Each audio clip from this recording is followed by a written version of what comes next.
እሺ ተወሰነ ሀሳብ አነሳበታለሁ።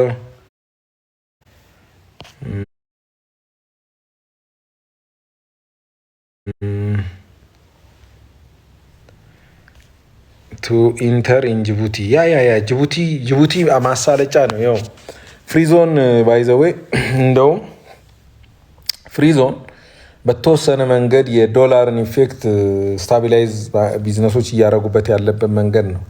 እንዴ መሰለ ለምሳሌ ብላ አስበው በእኛ ሀገር ባንኮቹ የተለያየ አይነት ባንኮች ነው ያሉት። አንዳንዶቹ ኢፊሸንት ባንኮች አሉ፣ ፈጣን አሎኬሽናቸው ፈጣን የሆነ ሴትልመንታቸው ፈጣን የሆነ ያ ማለት ዶላር ቶሎ ቶሎ ከስር የሚሰጡ ሰጥተው ብቻ ሳይሆን ሴትል የሚያደርጉ የሚከፍሉ እንትን የሚሉ ማለት ነው።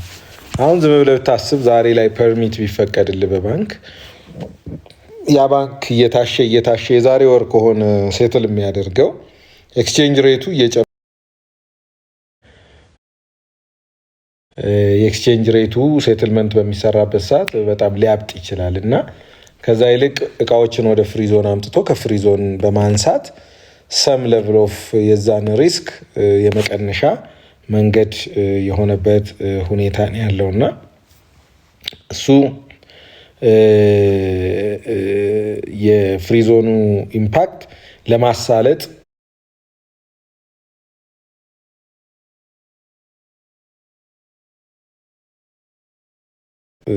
እንደውም ጠቃሚ ነው፣ በደንብ ጠቃሚ ነው።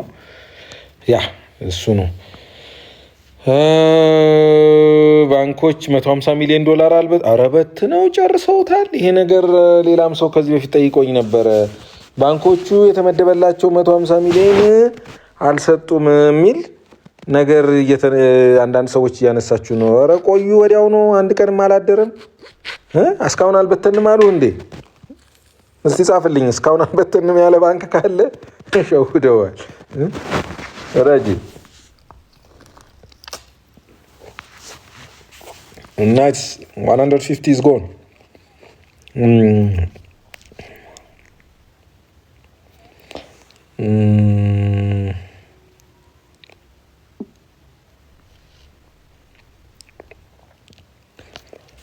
ኦኬ እንግዲህ ሰሞኑን በተወሰነ መንገድ የፎሬን ኤክስቼንጅ ጭማሪ አለ። ብላክ ማርኬቱም ላይ ባንክም ላይ ውጥረቶች አሉ። እኔ ብዙ ነገሮች መታየት መዳሰስ አለባቸው ብዬ አስባለሁ። ለመሰላችሁ ለምሳሌ ትላንትና ሪፖርት ፓርላማ ቀርቦ ነበር። በጣም ደስ የሚሉ ነገሮች አሉት። በተለይ ያው እንደምታውቁት የኔ ሀሳብ ሰፕላይ ሳይድ ላይ በጣም ፎከስ ያደረገ ነው። ይጫነኛል የሰፕላይ ሳይድ ኢኮኖሚክ ፕሪንሲፕል እና ፍልስፍና በጣም ነው የሚጫነኝ። ላይክ ኢንዱስትሪ፣ ማኑፋክቸሪንግ፣ ማይኒንግ፣ አግሪካልቸር የነሱ ሴክተሮች በጣም በጣም በጣም እንትን ነኝ፣ በቃ ደጋፊ ነኝ። እና ትላንትና አይታችሁ ከሆነ ሞሮፍ ስለ ሰፕላይ ሳይድ ኢኮኖሚ በተወሰነ መንገድ ፕራይም ሚኒስተሩ አንስቶ አውርተዋል። እሱ ብቻ አይደለም፣ የብረት ኢንዱስትሪ ታስታውሱ ከሆነ ላስት ታይም ኦን ላይቭ ላይ ይሄን ነገር አንስቼው ነበረ። የብረት ፋብሪካ ኦርን ቤዝ ያደረገ ቢሆን የሀገሪቱን ጫና ብዙ ጫና ይቀንሳል፣ የመዳበሪያው የነዳጁ ምናምን ብለን አንስተናል። እንግዲህ አሁን ዚስ ይር በተወሰነ መንገድ የነዳጅ ጫና እየቀነሰ ያለበት ሁኔታ የሚከሰት ከሆነ ኤክስፖርቱ በጣም ወርክአውት እያደረገ ከሆነ ሳምቲንግ ፖዚቲቭ መምጣት አለበት። ኢንጀነራል ግን ስናይ ላስት ይር ኤክስፖርቱ $30 ቢሊዮን አልፏል። የጉድስ ኤክስፖርት፣ የሰርቪስ ኤክስፖርት፣ ሪሚተንስ እና ምናምን ሲደመር $30 ቢሊዮን አልፏል። $30 ቢሊዮን ማለት በኢትዮጵያ ታይቶ የማይታወቅ ተሰምቶ የማይታወቅ ቁጥር ነው። ትልቅ ምርታ ነው። ሃዌቨር ቬሪ ሪሰንትሊ ግን የዶላር ቱ ብር ያለው ኤክስቼንጅ ሬት ደግሞ በሌላ በኩል እየገፋ ነው።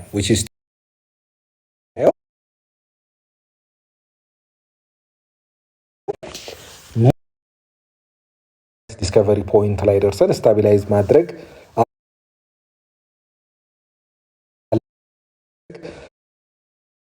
አለበት ብዬ ነው ማምኑ። ግን ኦን ኮንትራሪ አሁን ውጥረቶች እንትን ብለው ኦልሞስት $1 ወደ ዶላር ያለው በጥቁር ገበያው ከ180 ናቹራሊ ባንኮች ላይ ሰርቪሱ ምኑ ተመቶ 70 ያለፈበት ሁኔታ ነውና አይ ቲንክ ሁለቱ እዛ ጋር መፈተሽ ያለበት ሁኔታ ያለ ይመስለኛል። ኢን ጀነራል እኔ ባየሁት ይሄ የኤፍሲዋይ ወደ ላይ መግፋት አንድ 3 መሰረታዊ ምክንያቶች አሉት ብዬ ነው የማስበው። እየጨመረ መምጣቱ ታስታውሱ ከሆነ አምና ስለዚህ ጉዳይ የለውጡ ጊዜ ስናወራ በተደጋጋሚ ማነሳው ነገር ነበር። ቧንቧ መክፈት ብዬ ነው። ቧንቧውን ካልከፈትን አደጋ ውስጥ እንገባለን። እንደ ሀገር ያለንን ሪሶርስ እንዳለ ቧንቧው መክፈት ላይ መዋል አለብን የሚል አንዱ ያነሳሁት ነገር ነው። ሌላኛው እንግዲህ ከዛ ጋር የተያያዙ ማያቸው ክፍተቶች አሉ። ሁለተኛው ባንክ አካባቢ ያለው የአሎኬሽን ስርዓት መስተካከል ያለባቸው ነገሮች አሉ።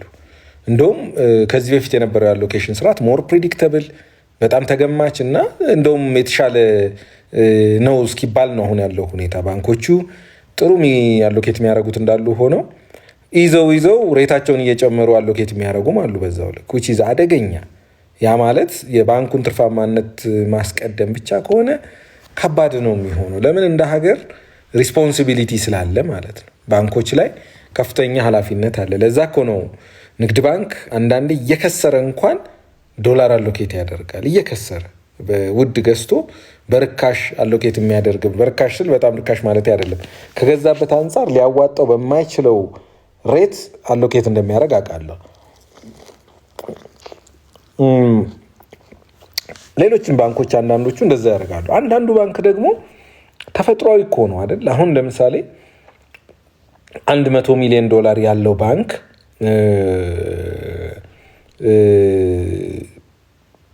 ዛሬ አሎኬት ከማድረግ ይልቅ ሬቱን ቀይሬ አሎኬት አደርጋለሁ ብሎ የተወሰነ የአሎኬሽን ታይሙን ቢይዘው እጥረት ይፈጥራል ማለት ነው። ሁሉም ባንኮች በዚህ መንገድ ሞር ፕሮፊት ለማግኘት እንደዛ ቢይዙ አንድ። ሁለተኛ 100 ሚሊዮኑን ፕሮባብሊ እንደተባለው ከወር በኋላ 3 ብር ጨምሮ አሎኬት ቢያደርግ 300 ሚሊዮን ኔት ተጨማሪ ኢንካም ያገኛል። ነገር ግን ኢኮኖሚው ኢንስታብል በሆነ ቁጥር ኢንስታቢሊቲ በተፈጠረ ቁጥር መልሶ ባንኩንም አፌክት ሊያደርገው ይችላል። ቢኮዝ በእንደዚህ አይነት ሁኔታ ሬት ጋሉፕ በሚያደርግበት ሲቹዌሽን ዲፖዚት ተረጋግቶ የሚያስቀምጥ ሰው ሊኖር የሚችልበት ፖሲቢሊቲ እየቀነሰ ይመጣልና ቬሎሲቲ ኦፍ ማኒ የገንዘብ ሰርኩሌሽኑ በጣም እየጨመረ ለብድር አስቸጋሪ የሚሆንበት ሁኔታ ሊፈጠር ይችላል። እና ምን ልል ነው አንዱ ባንክ አካባቢ ያለው የአሎኬሽን ስርዓትና እንትኑ ዝብርርቅ ያለ መሆኑ ለብዙ ነገር እንትን ያለ መሆኑ ቢሮክራቲውም ትንሽ ጨመር ያለ መሆኑ አንደኛው ፖይንት ሊነሳ ይችላል። ይሄ እንግዲህ እንደ እንትን ነው።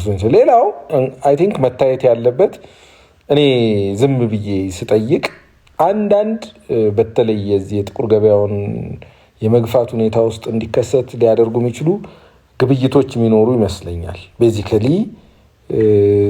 ከወርቅ ጋር ተያይዞ የሚነሱ ጉዳዮች አሉ። ወርቅ እጅግ በጣም አዋጭ የሆነበት ሁኔታ ነው አሁን ኢትዮጵያ ውስጥ።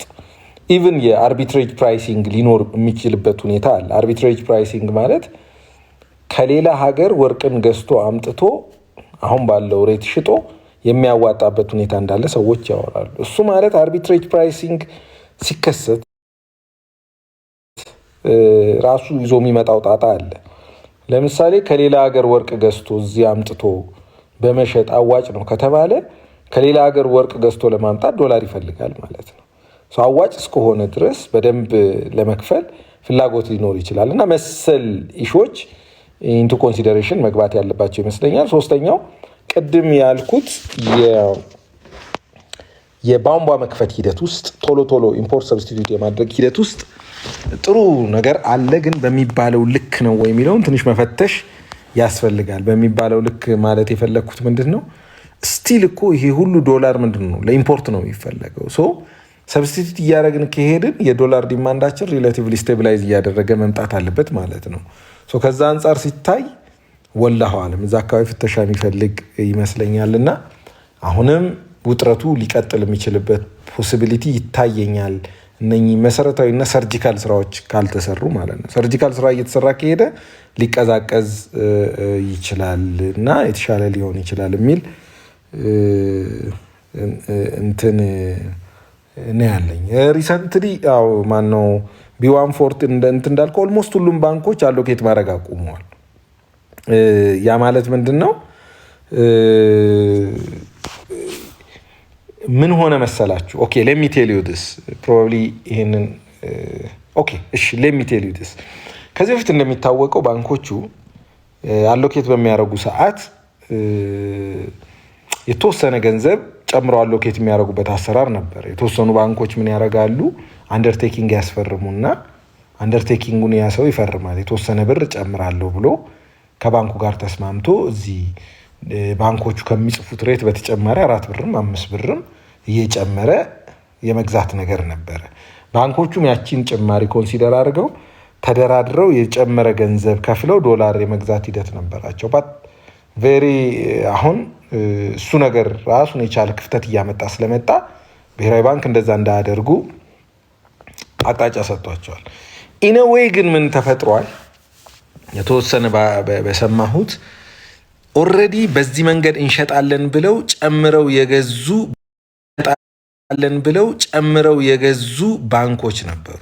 በዚህ መንገድ which means ኤክስፖርተሩ ለምሳሌ መግዣችን ሬት ብለው 140 ብለው ከነበረ 5 ብር በኋላ ጨምሬ ስለምሸጥ ለዲፖዚትም ያገለግለኛል ብለው 145 ብር ምናምን ከኤክስፖርት የሰበሰቡት ዶላር አለ። ልክ ሲላቸው ኦልሬዲ ኪሳራ ሊከስሩ ነው ማለት ነው። ላፍ የገዙትን ገንዘብ አነስ ባለ ሬት ሊለቁት ነው። የተወሰነ ሁኔታ የገዙበት ዋጋና ከዛ በላይ እስኪያልፍ የመጠበቅ ሁኔታዎችም እንዳሉ አውቃለሁ፣ ሰምቻለሁ። ሌትስ ሴይ 5 ብር 6 ብር ጨምሮ የገዛው ሬቱ ፎርማሉ ሬት እየሄደ ተንሸራቶ 6 ብር እስኪያልፍ ድረስ የመጠበቅ ሁኔታ አለና በዚህ ምክንያት የመጣ በተለይ ይሄኛው አቅጣጫ ከተሰጠ በኋላ ኦልሞስት ሙሉ ለሙሉ በሚባል ደረጃ አሎኬት ማድረግ ባንኮቹ ያቆሙበት ሁኔታ ነው ያለው።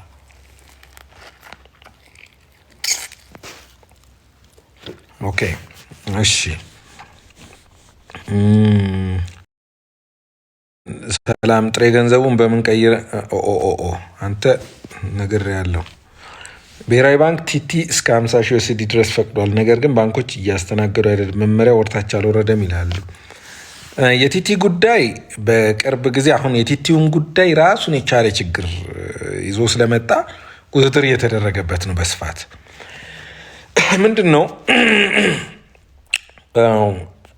ቲቲ ቤዚክ ዓላማው የኢንተርናሽናል ትሬድን ማቅለል ነው። ባንክ እስኪፈቅድ ክፍያ ሴትል ተደረገ አልተደረገ ምናምን የሚለውን ነገር እንትን ለማድረግ ነው አይደል? በተወሰነ መንገድ አነስተኛ ዋጋ ላላቸው ግዢዎች ቀጥታ ዋይር እንዲደረግ ነው የተፈቀደው። ነገር ግን በስፋት የሚታማው ቲቲ አካባቢ ያለው ሀሜት ምንድን ነው? የአንደር ኢንቮይስ መጠቀሚያ ሆነዋል።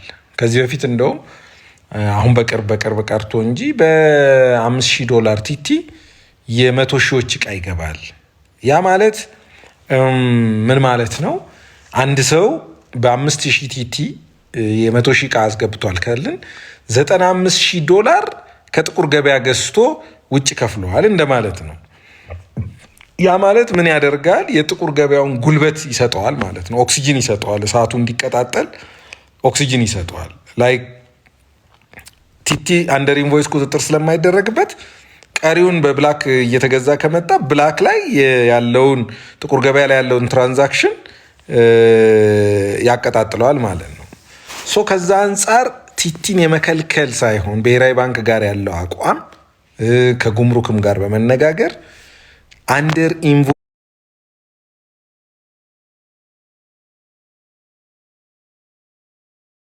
የማስቀረት አክቲቪቲ እንዳለ አውቃለሁ። ያ ማለት ሰዎች ጉምሩክ ኢንቮይስ በሚያጋቸው ባንክ የቲቲን ፐርሚት ማስፈቀድ እንዳለባቸው አውቃለሁ። እሱ በራሱ የፈጠረው መንገራገጫ አለ። ነገር ግን ዝም ብሎ ሲታሰብ ቲዮሬቲካሊ አሁን ፎርማል ላይ ያለው የዶላር ሰፕላይ ምናምን ላይ እንጂ ኢሹ ቲቲ አንደር ኢንቮይስ መጠቀሚያ በሆነው ልክ ቀሪውን በማሟላት የጥቁር ገበያ እንቅስቃሴ እንዲኖር ይደረጋል እንደማለት ነው። እሱ ከዛ ጋር ተያይዞ የተነሱ ነገሮች አሉ አሉ የሳይ ተጠቀመው ካልን አንያ ባንኮቹ አሎኬት ስለማያደርጉ፣ ሁለተኛ ባንኮቹ ሴትልመንት ጊዜ ስለሚፈጅባቸው ጣጣው ከባንክ ጋር የተያያዘውን ጣጣና ምንድነው ቢስሚላህ ቢሮክራሲውንም በመፍራት ነው። ባንኮቹ ስዊፍትሊ አሎኬት ቢያደርጉ ያለ አንደር ኢንቮይስ እንደውም እኮ ኢንቮይስ ይደረግለታል፣ ወጪው ይመዘገብለታል። ወጪው ይመዘገብለታል ማለት $5,000 ያመጣኸው አንደር ኢንቮይስ አድርገህ ያመጣኸው ፕሮዳክት ሰምሃው ጉምሩክ አካባቢ ያለው ኢንቮይስም ላይ ቀነስ ያለ ዋጋ ከሆነ ትክክለኛ ኮስት ላታሲስ ትችላለህ። በኋላ ሊጎዳህ የሚችልበት ሁኔታ ይኖራል።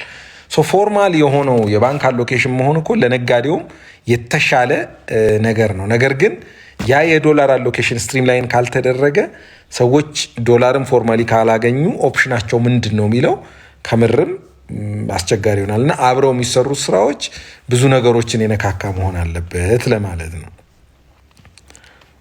እሺ ሌላው ሰሞኑን አካውንት ስለተዘጋው የተባለው በቀደምም አውርቼበታለሁ። አካውንት መዝጋት በእኔ ግምት ቀጣይ ሁኔታ ያለው ጉዳይ ይመስለኛል። ለዛ ነው እኔ ተጠንቀቁ ተጠንቀቁ ተጠንቀቁ ተጠንቀቁ ምለው። አካውንት ለምንድን ነው የሚዘጋው ካልን አካውንት የሚዘጋበት ምክንያቶች 3-4 ምክንያቶች አሉ። ባለፈው አንስቼዋለሁ። አንደኛው ያ አካውንት የመኒ ላውንደሪንግ አገልግሎት ይሰጣል ተብሎ ጥቅም ላይ የዋለ ነው ተብሎ ሲታሰብ፣ የቴሮሪስት ፋይናንስ የሚንቀሳቀስበት ነው ተብሎ ሲታሰብ፣ እንዲሁም የብላክ ማርኬት ላይ ይንቀሳቀሳል ተብሎ ሲታሰብ፣ ፋይናሊ ደግሞ አሁን በኢትዮጵያ ጋቨርንመንት የመጣው ከታክስ ኢቬዥንም ጋር ታክስን ከማጭበርበር ጋር ወይም ታክስን ካለመክፈል ጋር ይያያዛል ተብሎ ሲታሰብ አካውንቶች የመዝጋት ሁኔታዎች አሉ። ናው ከኤፍሲዋይ ጋር የተያያዘው ወይም ከፎሬን ከረንሲ ጋር በተገናኘ የሚዘጉ አካውንቶች ምንድነው መነሻቸው የሚለውን ማየት ጠቃሚ ነው ለሁላችንም እንትን እንዲሆን። በባንኪንግ ኢንዱስትሪ ውስጥ አንድ የጥቁር ገበያ ላይ ይንቀሳቀሳል ተብሎ የሚገመት አካውንት ተቆራረጠ እንዴ? ይሰማል? ንገሩኝ።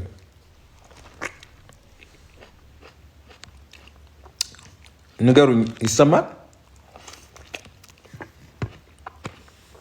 ኦኬ፣ ይቆራረጣል ሲሆን አንድ አካውንት ሁላችሁ ትሬስ የሚደረግበት ሰስፒሽስ የሚባል አካውንት አጠራጣሪ አካውንት በተለያየ መንገድ ነው ትሬስ የሚደረገው። ከፎሬን ከረንሲ ጋር የተያያዘውን ልንገራችሁ። ከፎሬን ከረንሲ ጋር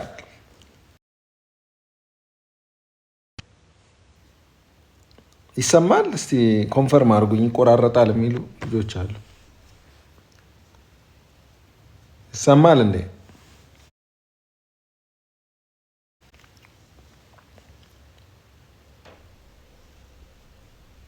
እሺ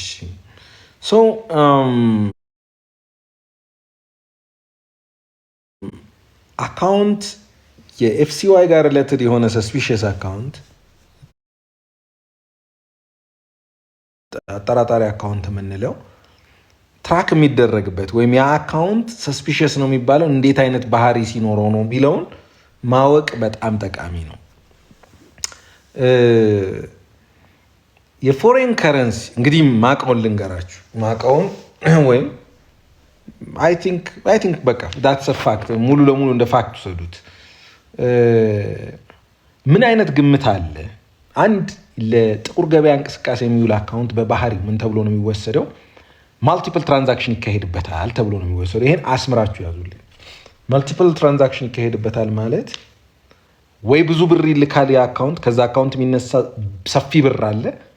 ለምሳሌ ከኤክስ ከሚባል አካውንት ወደ 8 ሰው የሆነ ብር የሚበተን ከሆነ አይዲያሊ ያ አካውንት የኤፍሲዋይ ጥቁር ገበያ ከሚንቀሳቀስባቸው አካውንት መካከል ነው ተብሎ ለመጠርጠር ማለት ነው ተብሎ እርግጠኛ 100% አይወራም። በኋላ ጥያቄ ምናምን ሊመጣ ይችላል። ግን እንዲህ አይነት ኔቸር ያላቸው አካውንቶች ከአንድ አካውንት ተነስቶ ወደ መልቲፕል አካውንት የሚበተንባቸው አካውንት ሰስፒሽስ ናቸው። አንድ እሱ ብቻ አይደለም። ይህንን ደግሞ ፋርዘር ኳሊፋይ የሚያደርገው ነጥብ ልስጣችሁ፣ ሞር ነው ወደሚያስብል የሚወስደው ነጥብ። ሁለተኛ እንዲህ አይነት ሰስፒሽስ አካውንቶች ገንዘቡ ገብቶ ኢሚዲየትሊ የሚበተን ከሆነ ለምሳሌ ኤክስ የሚባለው አካውንት ላይ ዛሬ 5 ሚሊዮን ብር ገባና 5 ሚሊዮኑ ኢሚዲየትሊ ከ30 ደቂቃ በኋላ ወደ 10 የተለያየ አካውንት የሚበተን ከሆነ ያ ስትሮንግ ይሆናል። በቃ ሰስፒሽኑ ስትሮንግ ይሆናል። ወደ መልታይ ዲስትሪቢዩት የሚያደርግ አካውንት ነው። እሱ ብቻ ሳይሆን ገንዘቡ መጥቶ ኢሚዲየትሊ ነው የሚወጣው። ሶ ያንን አካውንት ዴፊኒትሊ ወደ ሰስፒሽየስ እና ወደ ባን ወደ መደረግ የሚወስደው መንገድ ላይ ያደርሰዋል ማለት ነው። ይሄ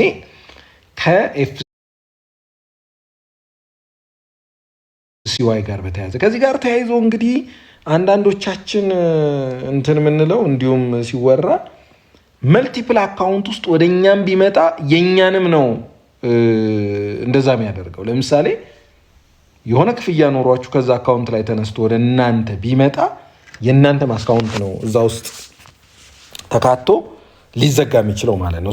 ይሄ መልቲፕል የተበተነበትን አካውንት ተከትሎ የመሄድ ባህሪ አለው። ይህንን አይ ቲንክ ካልኳችሁ እንዴት ነው የኤፍሲዋይ አካውንት ሰስፒሽየስ የሚሆነው የሚለው ላይ የተወሰነ ሀሳብ ያገኛችሁ ይመስለኛል። ጥያቄ ካላችሁ ከስር ልትጽፉልኝ ትችላላችሁ። ኦኬ። ከዚህ ውጭ ያሉት ሁኔታዎች ውስጥ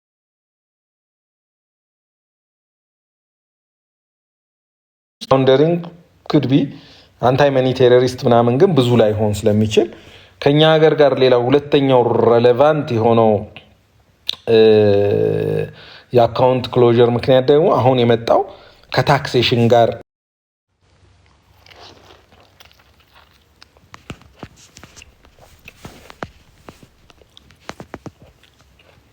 ኮንፈርም አድርጉኝ።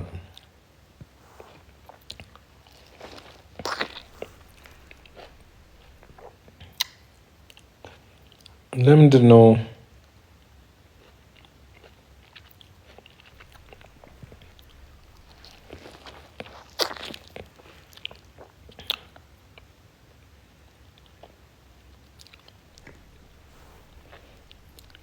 ኦኬ ጉድ ሶ የዚህ ሌላኛው ሰስፒሽየስ አካውንት ከታክስ ኢቬዥን ጋር የሚያያዘው ደግሞ ባህሪው ምንድን ነው የሚለው እሱንም ማወቅ ያስፈልጋል። እንዴ አይሰራም። ምን አባቴ ይሻለኛል በእናታችሁ። እሺ ምንድነው ታፕ እኔ እንዲህ ማለት አክቹዋሊ አይ ዶንት ላይክ ሼር ምናምን እናድርገው። ኦኬ እንዳይቆራረጥ ማለት ነው። ሼር እንደዛ ታፕ ኦር ምንድነው ሲደረግ ታፕ ሰምቲንግ ሲደረግ አይቆራረጥም ይመስለኛል። እንዳይቆራረጥ አድርጉት።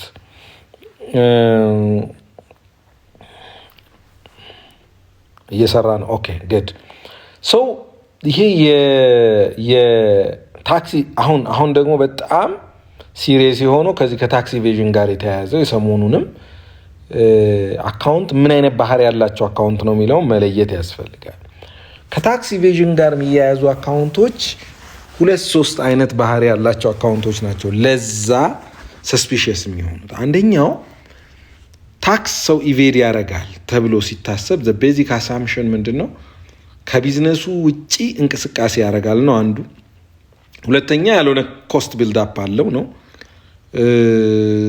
ሶስተኛው ረቨኑን የማሳነስ ሁኔታ ነው። ያ ማለት ፕሮባብሊ በቀላል ቋንቋ ለማስቀመጥ ብዙ ጊዜ የታክስ ኢቬዥን ሀፕን ያደርጋል ተብሎ ሲታሰብ ገቢን መቀነስ ወይም ዋጋን መቀነስ፣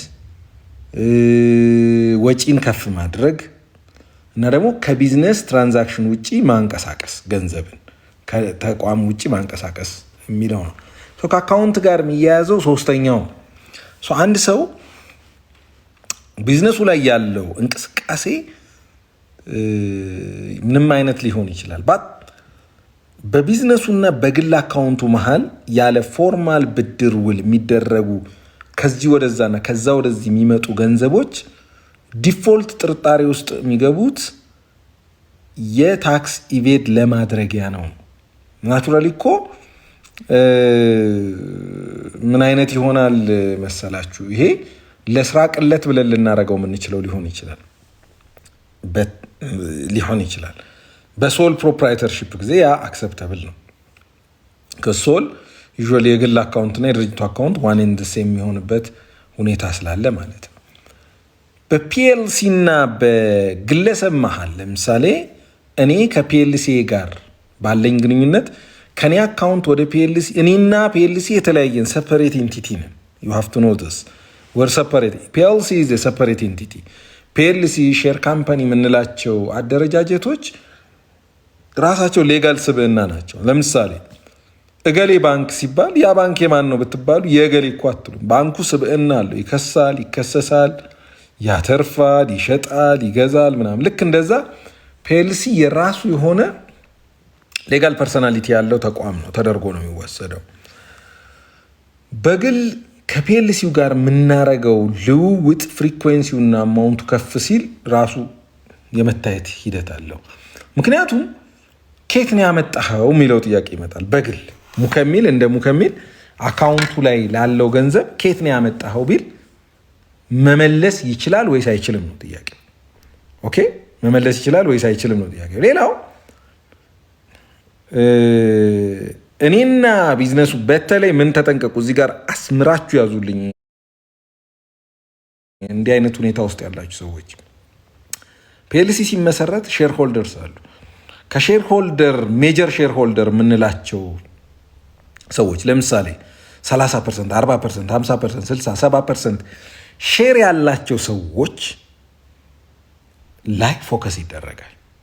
ሶ ፒኤልሲው ላይ ትልቅ ሼር ያለን ሰዎች ፐርሰናል አካውንታችን ኦዲት ሊደረግ ይችላል። ሶ በእኛና በቢዝነሱ መካከል የሚደረግ የገንዘብ ልውውጥ ሰስፒሽየስ ነው የሚሆነው። እንደው በጣም ትንሽ ሼር ያለው 1%፣ 2%፣ 5% ያለው ላይ ከሚሆነው በላይ ከፍ ያለ ሼር ያላቸው ሰዎች አካውንታቸው ኦዲት ሊደረግ ይችላል። ስለዚህ በቢዝነስ እና በፐርሰናል አካውንት መካከል ገንዘቦች ልውውጥ ሲካሄድ ሰስፒሽየስ ይሆናል። ያ ሰስፒሽየስ ወደ ምንድን ነው? ይሄ በግልና በቢዝነሱ መሀል የሚደረገው ስራ ታክስ ኢቬዥን ለማድረግ ነው ይባላል። አንድ ይሄ ከታክስ ኢቬዥን ጋር ኢንጀነራል ደግሞ ፕራይቬት አካውንቶች ሆኑ የግል አካውንቶች ሆኑ የሆነ ትልቅ ገንዘብ ካላቸው ኦኬ ምንም ምንጩ ያልታወቀ ትባላል። ምንጩ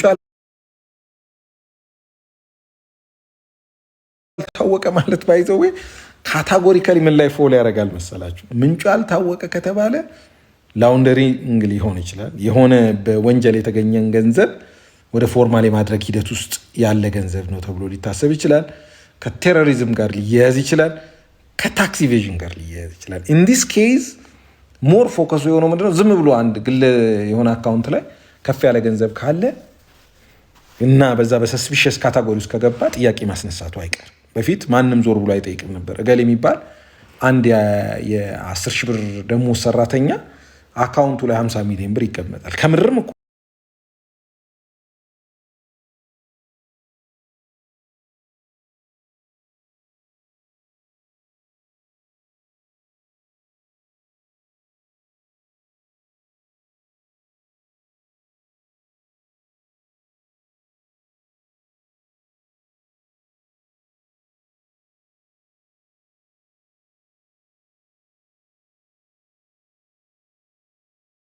you have to answer something ካልመለስክ ሰስፒሽየስ አካውንት ነው። ሶፋር እዛ አካባቢ እንደዛ አይነት አክሽኖች እርምጃዎች እየተወሰዱ አልነበርም። ሶፋር በስፋት የተወሰዱት እርምጃዎች ምን መሰላችሁ? ቅድም የመጀመሪያ ያነሷችሁ ከጥቁር ገበያ ጋር ተያይዞ መልቲፕል ወደ ብዙ ሰው የሚበተኑ አካውንቶች፣ ከብዙ ሰው የሚመጡ አካውንቶች ቅድም ስፔሲፊክ በነገርኳችሁ ካራክተር ውስጥ ያሉ አካውንቶች ናቸው ባን ሲደረጉ የነበረው። ግን አሁን ሪሰንትሊ ያለው አካሄድ ዝም ብለን ተዘናግተን አካውንት እንቅስቃሴያችንን የምናደርግበት መሆን የለበትም እና ያ ነው ፕሮባብሊ አዶን ነው የተነሳውን ጥያቄ ሰፋ አድርጌ የሄድኩበት ይመስለኛል። ይሄ ደጋግሜም ባወራው ኢምፖርተንት ስለሆነ ነው። ቢኮዝ አንድም ሰው ፕሮባብሊ መጠንቀቅ ከቻለ አንድም ሰው ማዳን የምንችልበት እድል ይኖራል ብዬ በማሰብ ማለት ነው። ቤት እየገዛ የምንሸጥና ችርቻሮ ንግድ ፍቃድ ያለን ሰዎች አካውንታችን እንዴት እንጠቀም? ቤት አናዘራውን ቬሪ ሲሪየስ ኢሹ እሱ ነው። ግን ቤት ገዝተህ ስትሸጥ እኮ ውል አለ። አይ ቲንክ ዛትስ ጥያቄም ቢነሳ ያ ውልህ እንትን ይሆናል፣ ጥሩ ኤቪደንስ እንትን ይሆናል። ፕሮባብሊ እንትና አለ፣ ቆይ ላስገባው፣ ሎየር ጠበቃችን አለ፣ ጠበቃ እያሌው አለ። እስቲ ሪኩዌስት ላክልኝ፣ ኢንቫይት ላድርገው። ሶ የዚህ ያለው ኖርማሊ ከባንክ ፐርስፔክቲቭ ካያችሁት ቤት ገዝቶ በሚሸጥበት ሰዓት እንዴት ነው? እንዴት ዋልክ? ጠበቃ እያሌው ሙኪ እንዴት ነህ? ደህና ነህ? ሰላም ነህ ወይ? አለሁ። አንተ እኮ ስትገባ ካንተ ስር ሆኖ ቁጭ ብሎ እንደመማር ደስ የሚል ነገር የለም እኮ። ኧረ ተው ተው ተው ተው፣ አስተግፍሩላህ። ያው ዝም ሁላችንም እርስ በራስ ነው የምንማማረውና አይ ኖ አይ ባይዘው ሰፊ ነገር እኮ ነው። ካንተ የምንቀምረው ነገር ሁልቆ መሳፍርት ይሉታልና ተዝቆ የማያልቀውን ነው የምትሰጠን። ወይ ቆይ ግድ የለም ግድ የለም። እንዴት ነህ? ደህና ነህ? ደህና ነኝ አልሐምዱሊላህ። እንዴት ነህ አንተ? ሰላም ነህ? አለን ክብሩ ይስፋ። አንድ ስለ አካውንት እያወራን ነው።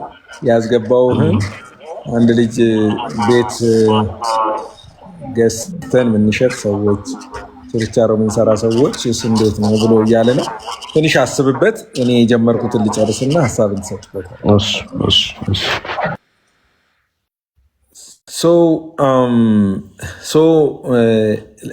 በእኔ ምልከታና በማቀው ደረጃ አሁን ቤት ግዢ፣ ሽያጭ ምናምን የምንላቸው ነገሮች እኮ ኤቪደንስ አላቸው፣ ዝም ብለው አይደለም።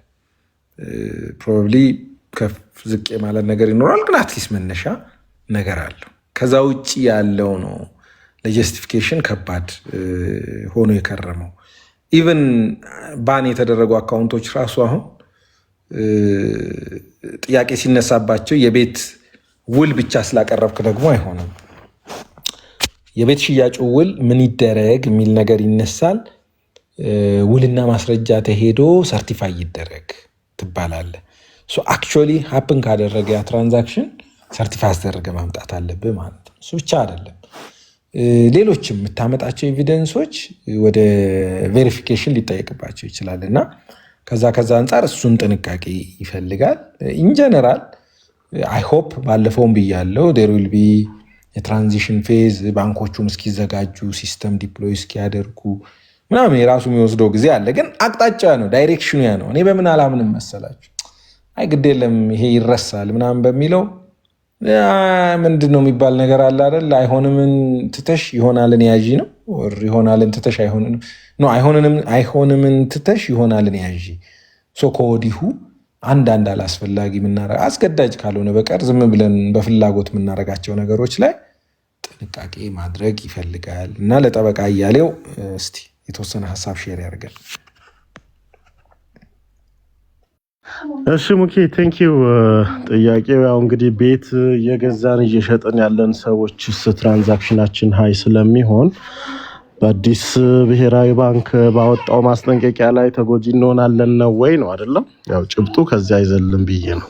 አዎ እንግዲህ ቋሚን በፍትሐ ብሔር ሕጋችን ላይ አንድ ቋሚ ንብረት ሲሸጥም ሆነ ሲለወጥ በተለይ ቋሚና ልዩ ተንቀሳቃሽ የሚባሉ መኪኖችን ጨምሮ ማለት ነው።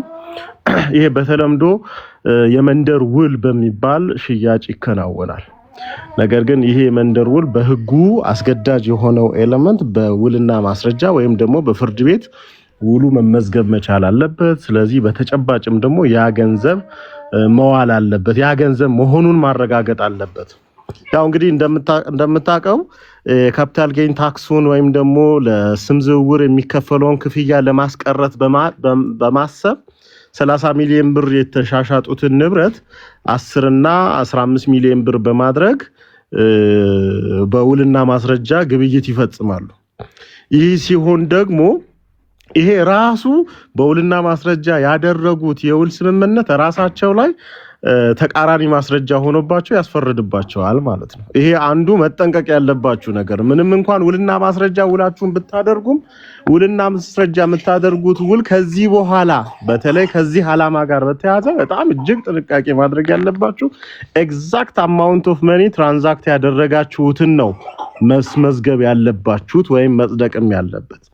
ከዚያ ውጪ ግን ቤዚክሊ ሁለት የተሻሻጡ ወገኖች እስካልተካካዱ ድረስ በመንደር ውል የሚያደርጉት ስምምነት ምንድነው? ገዢ ነው። እንግዲህ ይቅርታ ከልጅ ያጠገብ ሆኜ ነው ብትረበሹም ቻሉት። ስለዚህ ምንድነው ይህ በመንደር ውል ተደረገ። ይሄ በተለምዶ አጠራሩ በመንደር ውል የሚባለው ምንድነው? ገዢ ስላይደለ ነው። በውልና ማስረጃ ያላደረከው ውል ገዢ አይደለም ተብሎ ስለሚታሰብ የመንደር ውል በሚል እንገልጸዋለን፣ ወይም ደግሞ በተለምዶ አገላለጹ መንደር ውል እንለዋለን። ስለዚህ የመንደር ውል የሚባለው በተዋዋይ ወገኖች መካከል እስካልተካካደ ድረስ ገዢም ሆነ ሻጭ እስካልተካካዱ ድረስ ምንድነው? ገዢ ነው፣ አስገዳጅ ነው። ባንኮችም ሆነ ይህንን ጥያቄ የሚያቀርበው አካል ተሻሽጣችኋል ወይ ሲባል አሁን ተሻሽጠናል እስካሉ ድረስ ተቀባይነት ሊያገኝ የሚገባ እንጂ የግድ ውልና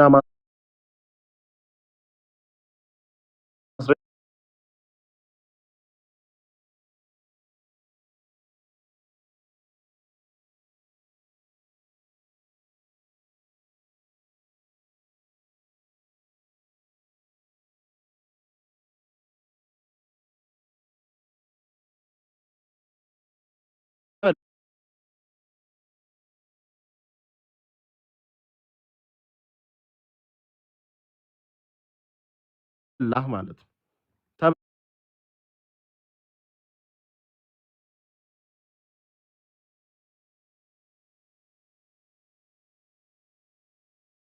ተበላህ ማለት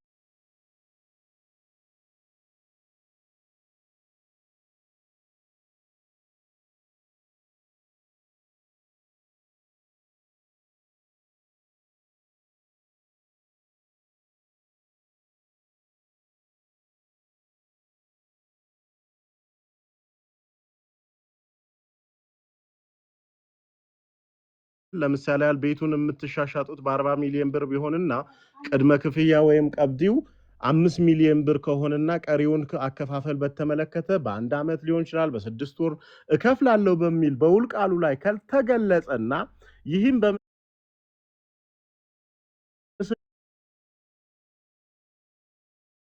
ውል አቅርብ አትባልም፣ እንደ መንደር ውልም አይቆጠርም።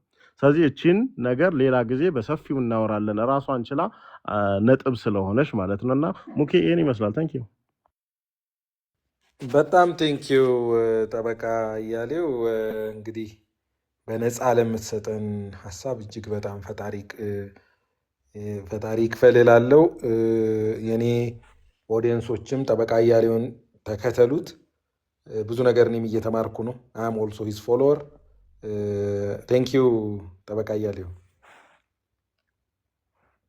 ሎሙኬ ዜሪያ ኮረን እንደሰማችሁት ነው። አጠቃላይ ያለው ነገር ምንድን ነው?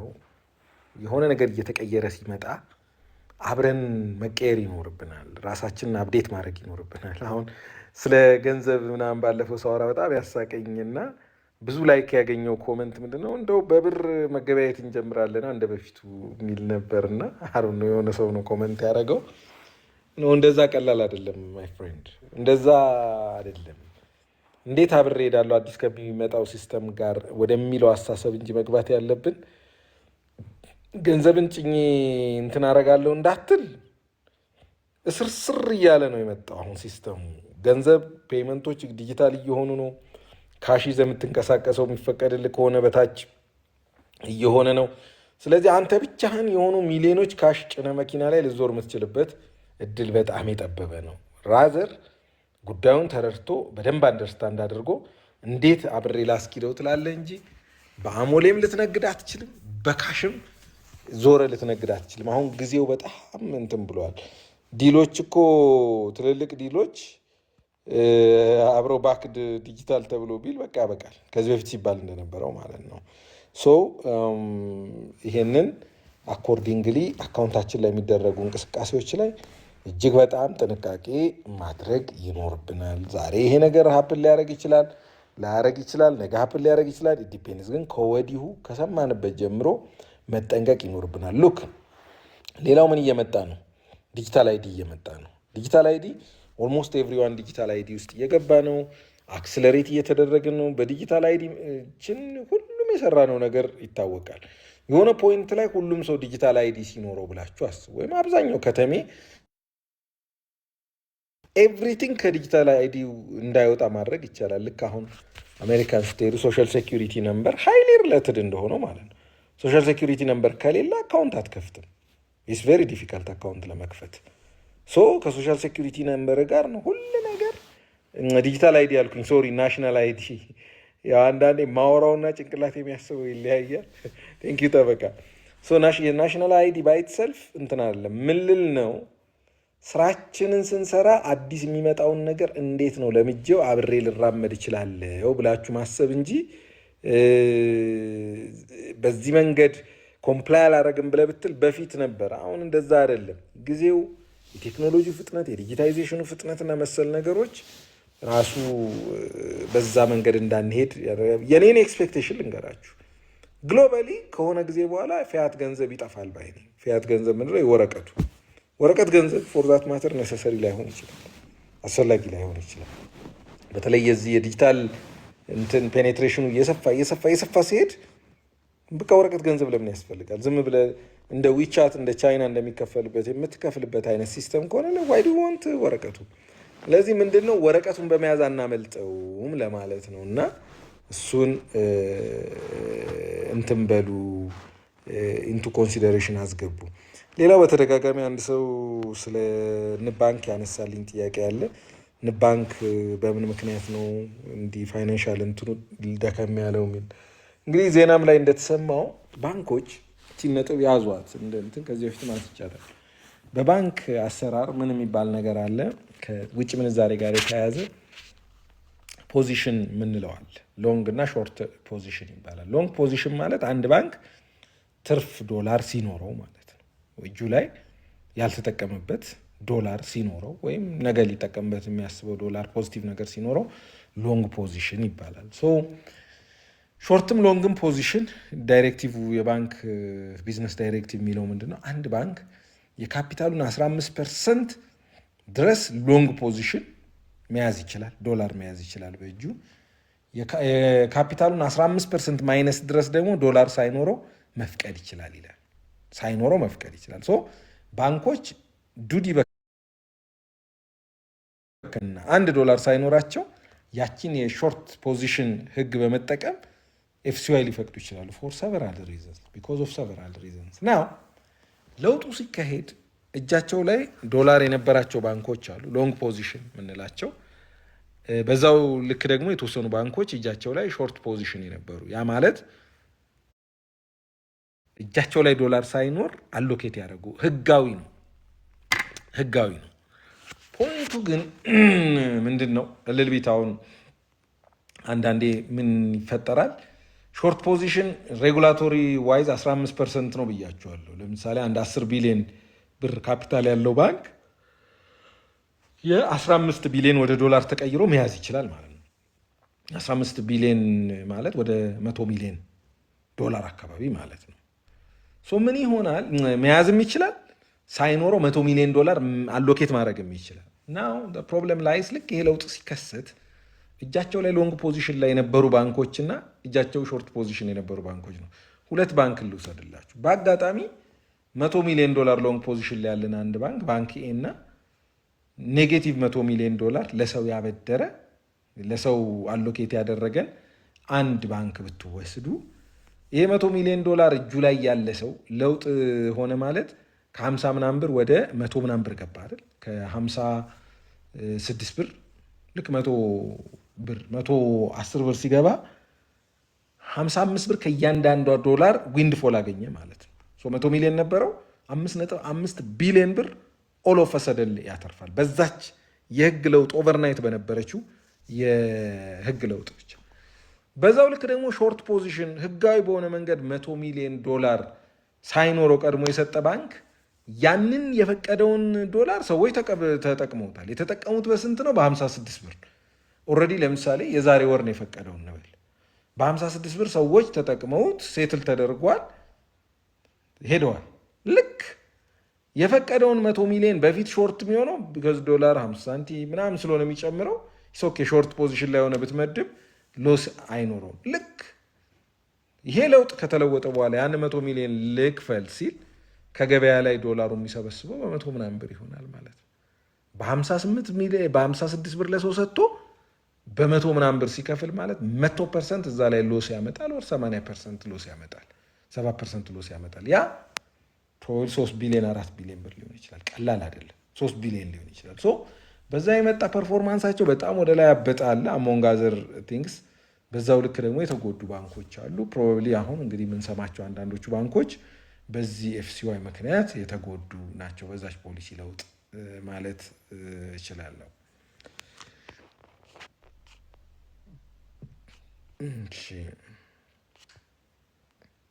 ኦኬ መርካቶ ያሉ ነገር ደረሰኝ የማይቆርጡት እኔ አላቅም። እሺ ኢንቨስት ኢን ስማርት አግሮ ሲቲ ቢልዲንግ ፕሮጀክት ባይ ዮብ አግሪካልቸር ወዳለው ግን ያልከውን ነገር ብዙ አላወቅኩት።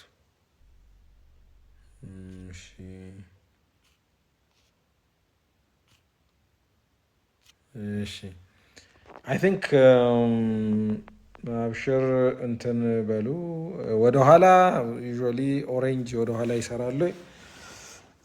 አካውንት ቬሪፋይ ሲደረግ አንዳንዴ ወደኋላ ሄዶ ለምሳሌ ሰሞኑን የተዘጉ አካውንቶች አይ ቲንክ ወደኋላ ስንት ጊዜ መሰላችሁ የሄዱት? ጁላይ፣ ኦገስት፣ ሴፕቴምበር፣ ኦክቶበር 4 ወር 5 ወር ወደኋላ የመሄድ ነገር ነበረው ሰሞኑን የተዘጉት ማለት ነው። ስለዚህ እንደዛ አለ። ሃው ማች መኒ ኢዝ ሰስፒሽስ ኢት ዲፔንድስ። ለአንዳንድ አካውንት ፎርማል ትራንዛክሽን ለምሳሌ 1 ሚሊዮን ብር ለለመደ አካውንት ኦን አቨሬጅ ያለው 100 ሚሊዮን ቢገባ 50 ሚሊዮን ቢገባ ሰስፒሽስ። ሶ ሲግኒፊካንትሊ ብዙ ጊዜ አካውንታችን ላይ ከሚኖረው ብር ከፍ ያለ ገንዘብ ሲኖር ነው ሰስፒሽስ የሚያደርገው። አንዳንዴ በረጅም ጊዜ 100 ሚሊዮኖችን ሲያገላብጥ የኖረ ሰው 200-300 ሚሊዮን አንድ አካውንት ውስጥ ቢገባ ሰስፒሽስ ላይሆን ይችላል ከሚሰራበት ከነበረው አንጻር ማለት ነው።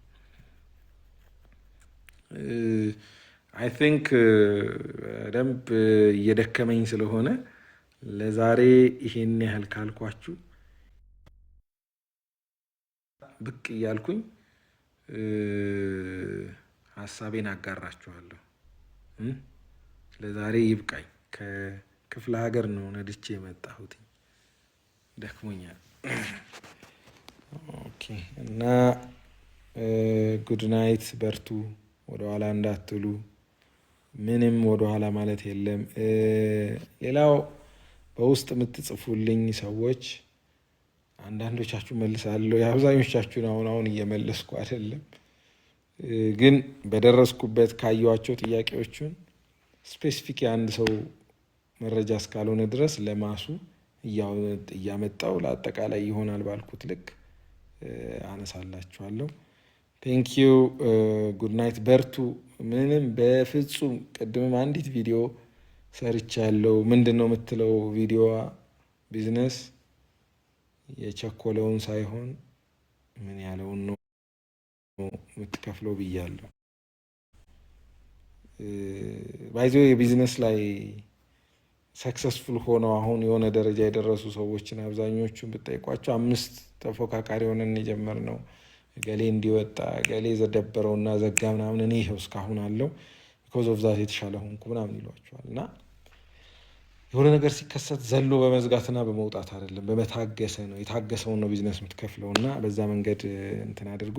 ጉድናይት፣ መልካም አዳር። ሰላም አለይኩም። ቻው ባይ።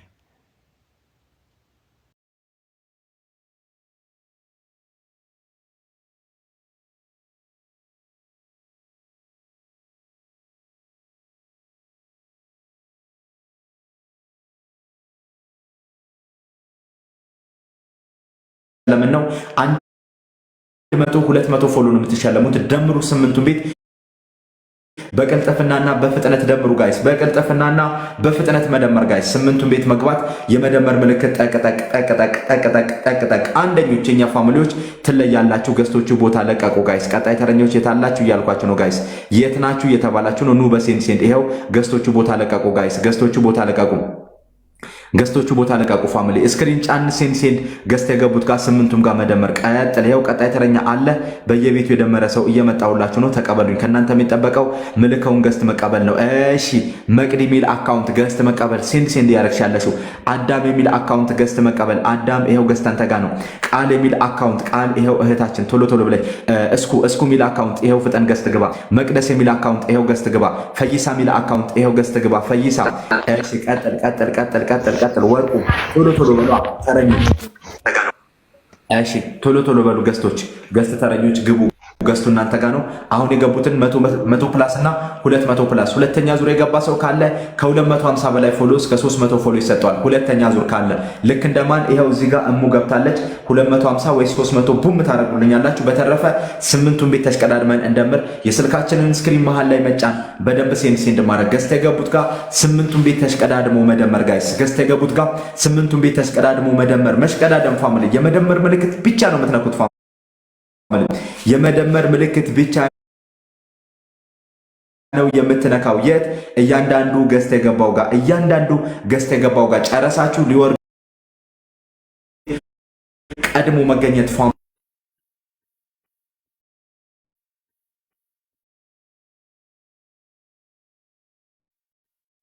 ገስቶቹ ቦታ ለቀቁ። ቀጣይ ተረኛ ስክሪን ጫን ሴንድ ይኸው ገስቱ እናንተ ጋር ነው። ስክሪናችሁን ጫን ሴንድ እያደረጋችሁ ትመጡልኛላችሁ። ገስት በየቦታው ደምረ ጨርሳል። አዎ ስክሪንህን ጫን ሴንድ ታደርግልኛለህ። ማን ነው ገስት የሚመጣው? ህልመኛው የሚል አካውንት ገስት ትገባለህ። ተረኛ ነው ወንድሜ። እሺ እታለም የሚል አካውንት ይኸው ገስት ይኸው ተረኛ ነው። ታሪከኛ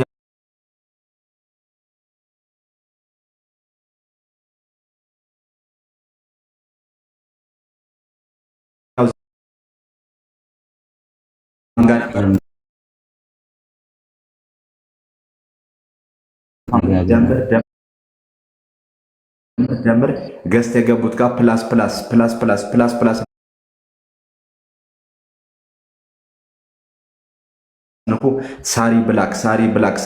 ሳሪ ብላክ